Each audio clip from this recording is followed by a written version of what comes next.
السلام علیکم۔ ناروے کے ایک بہت ہی خوبصورت شہر یسائم سے ایک بار پھر ڈاکٹر شہلا آپ سے مخاطب ہے۔ آج 6 فروری 2022 اور اتوار کا دن ہے۔ اس وقت یسائم کا درجہ حرارت 0 ڈگری سینٹی گریڈ ہے۔ تھوڑا سا ٹیمپریچر پلس میں جاتا ہے تو برف پگھل جاتی ہے، اور ذرا سا نیچے ہوا تو وہیں جم جاتی ہے۔ برف پانی کا وہ کھیل جو ہم بچپن میں کھیلا کرتے تھے، ناروے میں آ کر اچھی طرح سے سمجھ میں آ گیا ہے۔ یہ پتہ چلا ہے کہ برف پانی یا بھاپ کچھ بھی نہیں، کھیل تو سارا درجہ حرارت کا ہے۔ اوہو، کہیں ایسا نہ ہو کہ آج میں آپ کو تھرمو ڈائنامکس ہی پڑھانا شروع کر دوں۔ بالکل بھی آج ایسا کوئی موڈ نہیں ہے۔ کوئی سائنسی بات چیت اور گفتگو نہیں ہوگی، بس وہی قصے کہانیاں، بچپن کی باتیں، کچھ جگ بیتی اور کچھ من بیتی۔ الف شہلا کا دن جو ٹھہرا۔ اپنے بچپن میں جانے سے پہلے ایک چھوٹی سی کہانی میرے بڑے بیٹے عبداللہ کی آپ کے گوش گزارنا چاہتی ہوں۔ عبداللہ بھی ماشاءاللہ 5ویں کلاس میں پڑھتا ہے، اور اتفاق کی بات ہے کہ میں بھی 5th بی میں پڑھتی تھی اور میرا بیٹا بھی 5th بی میں ہی پڑھتا ہے۔ کوئی ہفتہ 10 دن پہلے کی بات ہے، جم سے واپسی پر میں اور شامی صاحب عبداللہ کو اسکول سے پک کرنے کے لیے چلے گئے۔ مجھے ساتھ دیکھ کر میرا بیٹا بڑے لاڈ میں آ گیا۔ اس کو اچھی طرح سے معلوم ہے کہ پڑھائی اور خاص طور پر میتھمیٹکس اور سائنس میری بڑی کمزوریاں ہیں۔ کہنے لگا، ماما آج تو بڑی خوشخبری ہے۔ میں نے پوچھا کہ کیا؟ کہنے لگا کہ آپ مجھے چلی چیز کا 18 والا پیک لے کر دیں گی، کیونکہ آج میں نے میتھس کے ٹیسٹ میں 95 مارکس لے لیے ہیں۔ میں نے کہا کہ دکھاؤ کدھر ہے ٹیسٹ؟ کہنے لگا نہیں ابھی مارک نہیں ہوا ہے، لیکن مجھے پتا ہے کہ میرے 95 مارکس ہیں۔ اس کی بات سن کر میں ہنس پڑی اور کہا کہ جب رزلٹ آئے گا تو پھر چلی چیز بھی مل جائیں گے۔ وہ بولا نہیں، مجھے پتا ہے کہ مارکس میرے 95 ہی ہیں پکے۔ درمیان میں بابا بھی بول پڑے کہ چلو چلی چیز لے دیتے ہیں، لیکن اگر مارکس 95 سے کم ہوئے تو جتنے مارکس کم ہوں گے اتنے دن کوئی بھی گیجٹ، موبائل، لیپ ٹاپ، پلے اسٹیشن نہیں ملے گا۔ اور اس نے کہا کہ اگر 95 سے زیادہ ہوئے تو میں نے فوراً جواب دیا کہ جتنے مارکس زیادہ آئیں گے اتنے ہی اور تمہیں چلی چیز کے 18 والے پیکس لے دیں گے۔ وعدہ تو کر لیا ہم نے، اس کے بعد بھول بھال گئے۔ کوئی 4-5 دن پہلے کی بات ہے، عبداللہ صاحب ایک فاتح کی طرح گھر میں داخل ہوئے۔ اس کے ہاتھ میں مارکڈ ٹیسٹ تھا اور اس کے ماشاءاللہ 100% مارکس تھے، 95 سے پورے 5 زیادہ، اور یوں میرے ذمے اس کے چلی چیز کے 5 پیک لگ گئے، جن میں سے 2 تو وہ منگل اور جمعے کو منگوا کر اکیلے بیٹھ کے کھا چکا ہے، اور 3 ابھی بھی باقی ہیں۔ یہ ایسی شرط تھی کہ بری طرح ہار کے بھی میں بہت خوش ہوں کہ ماشاءاللہ میرے بیٹے نے میتھس میں 100% مارکس لیے ہیں۔ اس عمر میں میرے تو کبھی بھی 100% نہیں آئے۔ ہاں، البتہ میٹرک کے بورڈ کے امتحان میں میرے بھی 100% مارکس آئے تھے۔ اسکول میں صرف 2 لڑکیوں کے 100 نمبر تھے پورے بورڈ میں، ایک میں اور ایک دوسری میری وہ کلاس فیلو جس نے بورڈ ٹاپ کیا تھا۔ اور ہاں، اب چلتے ہیں 1985 میں، جہاں میں بھی اتفاق سے 5th بی ہی کی اسٹوڈنٹ تھی، اور میری استانیاں بھی میری ریاضی سے کافی خوش تھیں۔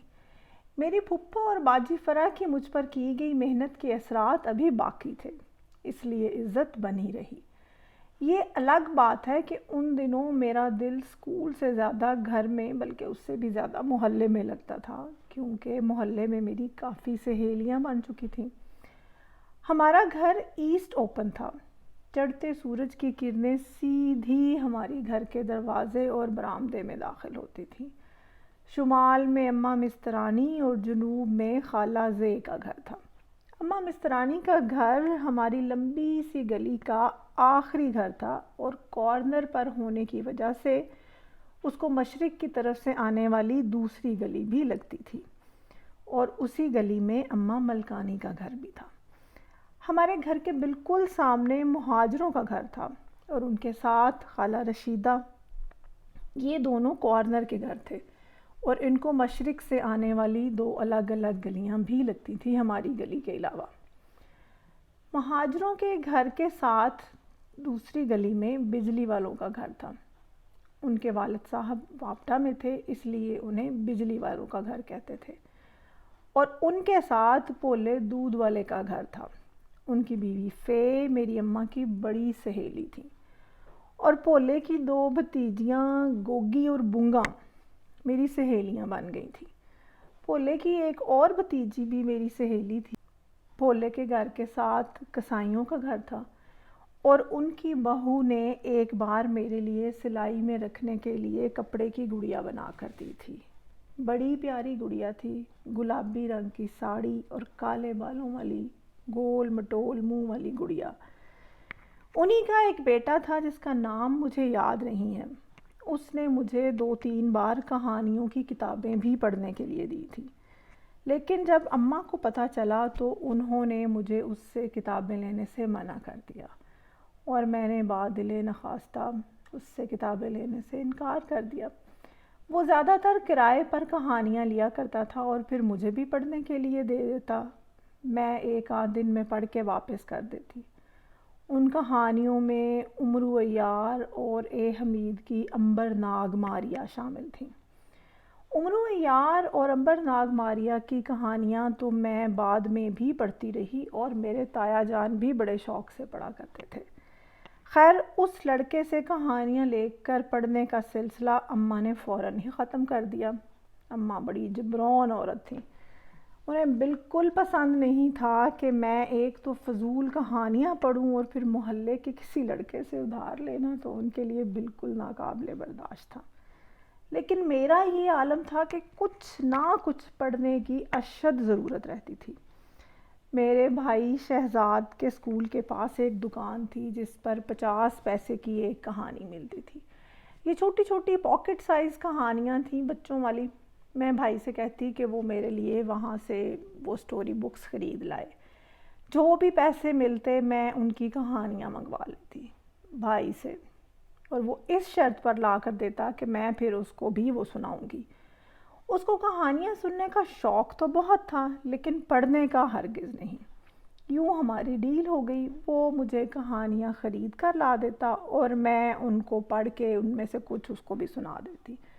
یہ سلسلہ کم از کم کوئی 7ویں 8ویں کلاس تک چلتا رہا۔ اس کے علاوہ میرے کھیل، اماں ملکانی کی 2 نواسیاں تھیں، شین اور فے۔ وہ دونوں میری سہیلیاں تھیں، اور اماں ملکانی خود بھی مجھ سے بہت زیادہ پیار کرتی تھیں۔ اس زمانے میں اکثر اماں ملکانی کے گھر جایا کرتی تھی اور گھنٹوں وہاں کھیلتی رہتی تھی۔ ان کی بیٹی، داماد، 2 نواسیاں اور ایک نواسہ جو عمر میں ہم لڑکیوں سے کافی چھوٹا تھا، وہ سب مجھ سے بہت پیار کرتے تھے۔ مجھے یاد ہے ایک دفعہ انہوں نے اپنے گھر کرائے پر VCR اور ٹی وی منگوایا تھا، وہ بھی رنگین۔ اماں کی اجازت سے اس رات میں ان کے گھر رکی تھی اور 3 فلمیں پوری رات میں دیکھی تھی، شاید پلکیں جھپکائے بغیر۔ تیری مہربانیاں، اس میں جیکی شیروف اور اس کے کتے نے مجھے بہت رلایا۔ دوسری شاید مہندی تھی، پاکستانی فلم، اور ایک اور پنجابی فلم تھی، مجھے اس کا نام یاد نہیں ہے، لیکن اس میں سلطان راہی ہیرو تھا۔ فلم کا نام تو نہیں یاد، لیکن گانا مجھے آج بھی یاد ہے۔ وہ چھوٹی سی بچی گانا گا رہی تھی، امی دی میں پیاری ویرا تے تھوں واری تے بابل تیری میری چھو۔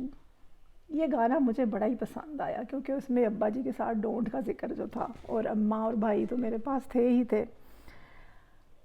تو چونکہ اماں ملکانی بہت ہی زیادہ پیار کرنے والی خاتون تھیں اور میرے والدین دونوں ان کا بہت احترام کرتے تھے، اس لیے ان کے گھر میں نہ صرف سٹے کرنے کی اجازت مل گئی بلکہ ساتھ ہی مووی دیکھنے کی پرمیشن بھی تھی، ورنہ عام طور پہ یہ سہولت میسر نہیں تھی۔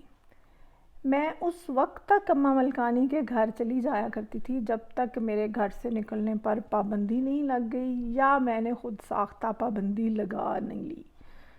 ایسا کوئی 6 یا 7ویں کلاس میں ہوا تھا۔ خیر ابھی تو میں 5ویں کلاس میں تھی، اس لیے سارا دن پورے محلے میں پھرتی تھی۔ گھر آتے ہی بستہ رکھا، یونیفارم بدلا، کھانا بنا ہوا ہے تو کھایا، ورنہ نکل گئے باہر محلے میں۔ اماں ملکانی کے علاوہ مجھے خالہ زے کے گھر جانے کی بھی اجازت تھی۔ ان کی 2 بڑی بیٹیاں تھیں، باجی شین اور باجی عین۔ باجی شین تو کافی بڑی تھیں اور باجی عین میری خالہ کی چھوٹی بیٹی آپی کی کلاس فیلو تھی اور دوست بھی تھیں، اس لیے ان سے دوہرا تعلق ہو گیا تھا۔ خالہ زے کے 2 بیٹے بھی تھے، اشفاق عرف کالو اور وقاص عرف مٹھو۔ کالو عمر میں مجھ سے بڑا تھا، کافی گورا تھا اور نظر نہ لگ جائے اس لیے اس کی ماں نے اس کا نام کالو رکھ دیا تھا، اور مٹھو تقریباً میرا ہم عمر تھا۔ خالہ زے بھی بڑی وفادار اور ملنسار خاتون تھیں، اور دونوں باجیاں کبھی گھر سے باہر نہیں نکلتی تھیں سوائے اسکول اور کالج جانے کے۔ دونوں ہی بڑی پیاری اور سلیقہ شعار تھیں۔ میری اماں نے اور میں نے ان سے موتیوں کے مختلف ڈیزائنوں والے پراندے بنانے سیکھے تھے۔ میری اماں بھی دستکاری کی بہت شوقین اور ماہر تھیں، اور وہ کچھ ان باجیوں کو سکھاتی اور کچھ ان سے سیکھتی تھیں۔ زیادہ تر میں اماں ملکانی کے گھر میں ہی پائی جاتی تھی کیونکہ ان کی نواسیاں تقریباً میری ہم عمر تھیں۔ اور ہاں، پولے کی بھتیجیاں گوگی اور بونگا، وہ تو اکثر ہمارے گھر آ جاتی تھی، خاص طور پر گوگی، وہ میری اچھی سہیلی بن گئی تھی۔ اس کے ساتھ میں شٹاپو، گیند بیٹے اور لوڈو کھیلتی تھی۔ اور پولے کی دوسری بھتیجی بے، وہ عمر میں مجھ سے کافی چھوٹی تھی، وہ بھی کبھی کبھار گوگی اور بونگا کے ساتھ ہمارے گھر آ جاتی تھی۔ میری اس وقت تو اس کے ساتھ کوئی خاص دوستی نہیں تھی، لیکن آگے چل کر بے کے ساتھ اپنا کافی وقت گزرا۔ بے کی باتیں اگلے کسی ولاگ میں شیئر کروں گے انشاءاللہ۔ بے کا بھائی نوید بھی تھا، مجھ سے تو شاید چھوٹا ہی تھا لیکن اس سے بڑا تھا۔ اس کو سارے محلے والے گٹھو کہتے تھے۔ چوک کے دوسرے کنارے پر ماسٹر محمد بخش کا گھر تھا، انہوں نے بھی ڈھیر ساری بھینسیں رکھی ہوئی تھیں۔ ماسٹر محمد بخش کی بیوی خالہ متاباں عرف خالہ متاں میری اماں کی پکی سہیلی تھی۔ ان کے گھر اماں کا اور خالہ متاں کا ہمارے گھر میں آنا جانا بہت زیادہ تھا۔ خالہ متاں کے ماشاءاللہ 3-4 بیٹے اور 2 چھوٹی بیٹیاں تھیں۔ سب سے بڑا بیٹا گلزار، میں نے سنا ہے کہ اس کی جوانی میں ہی ڈیتھ ہو گئی تھی، اللہ تعالیٰ اس کو غریق رحمت کرے، آمین۔ اس کے بعد سرو، اس کا اصلی نام مجھے معلوم نہیں، اتنا یاد ہے کہ وہ کانوں سے ذرا اونچا سنتا تھا۔ پھر ان کا بیٹا عمران عرف مولا، وہ میرے بھائی کا کلاس فیلو بھی تھا اور دوست بھی۔ میری اس سے پہلی ملاقات مجھے اچھی طرح یاد ہے۔ میں نے اس سے اس کا نام پوچھا تو اس نے بتایا، باجی میرا نام ہے مولا۔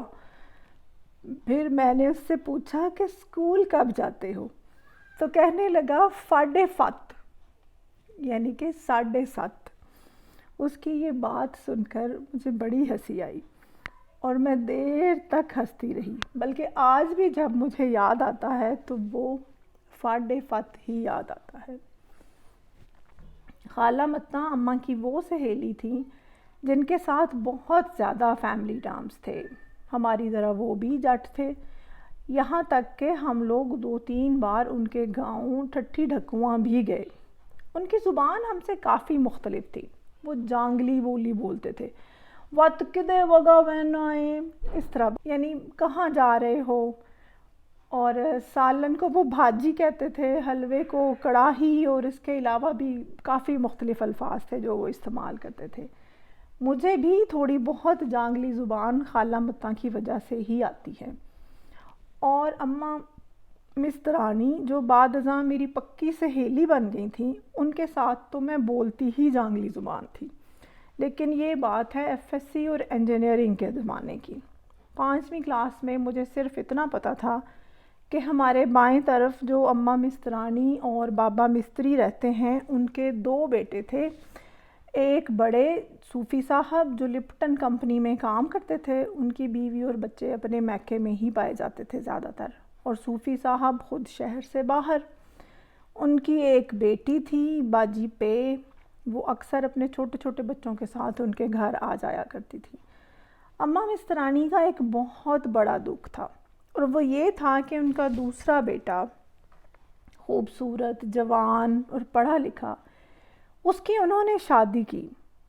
اگلے دن، ولیمے والے دن، مسجد میں نماز پڑھنے کے لیے گیا اور مڑ کے واپس نہیں آیا۔ کئی سال گزر چکے تھے اس بات کو۔ اماں مسترانی اس کی جدائی میں رو رو کر نڈھال ہو چکی تھیں، اور ان کے اس بیٹے کی شکل اتفاق سے میرے ابا جی سے بہت ملتی تھی، اس لیے وہ میرے ابا جی سے بہت پیار کرتی تھی۔ اور ہمارے گھر کے سامنے جو مہاجروں کا گھر تھا، وہ تنے مننے کر کے بولتے تھے، تنے کیا کرا، تنے مننے یہ کیا، اس طرح کر کے۔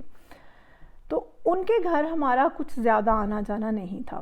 ان کی بوڑھی اماں تھیں، پوپلے منہ والی، جو پورے گھر کو کنٹرول کرتی تھی۔ بیٹے اور بہویں سب اکٹھے رہتے تھے، ڈھیر سارے لوگ اس چھوٹے سے گھر میں۔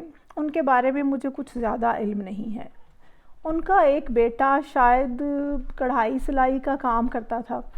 ان کے اوپر والے کمرے میں مزدور اڈے پر بیٹھے کڑھائی کا کام کرتے تھے۔ ان کے گھر میں ان مزدوروں نے ہر وقت اونچی آواز میں ٹیپ چلائی ہوتی تھی، ہر وقت گانے چلتے رہتے تھے۔ ہوا میں اڑتا جائے مورا لال دوپٹہ مل مل کا، ہو سانو نہر والے پل تے بلا کے، اور نہ جانے کون کون سے گانے۔ ہمارے گھر میں تو ٹیپ، ریڈیو یا ٹی وی جیسی کوئی چیز نہیں تھی۔ ابا جی سخت خلاف تھے ایسی خرافات کے، لیکن ان مہاجروں کی ٹیپ سے ہمارا ہر وقت منورنجن ہوتا رہتا تھا۔ محلے داری تھی، اس لیے ابا جی ان کو تو کچھ نہیں کہہ سکتے تھے۔ اب چلتے ہیں ذرا میری خالہ جان کے گھر کی طرف۔ وہاں پر حالات پہلے سے بھی زیادہ اچھے اور خوشحال ہو چکے تھے۔ صحن کی کچی جگہ پر اب ایک خوبصورت کمرہ تعمیر ہو گیا تھا۔ فریج والے کمرے اور نئے تعمیر شدہ کمرے کو ایک خوبصورت گول ڈاٹ کے ذریعے ملا دیا گیا ہے، اور یوں وہ ایک بڑا خوبصورت لیونگ روم بن گیا تھا۔ کویت سے لائے گئے بڑے رنگین ٹی وی اور وی سی آر کو خوبصورت شیشے کی ٹرالی پر رکھا گیا تھا۔ کویت سے ہی لایا گیا صوفہ کمرے کی شان بڑھانے میں بالکل کامیاب تھا۔ درمیانی ڈاٹ پر باجی آسما نے خوبصورت مکراموں کی لڑیاں بھی لٹکائی تھیں۔ کمرے میں 2 ٹن کا جنرل کا اے سی بھی لگ گیا تھا۔ گھر کی اثر نو تزئین و آرائش کر دی گئی تھی۔ خالہ جان کا گھر کسی جنت سے کم نہیں لگتا تھا ان دنوں۔ اور ہمارے گھر میں انٹرٹینمنٹ کے نام پر دنیا کی کوئی چیز نہیں تھی۔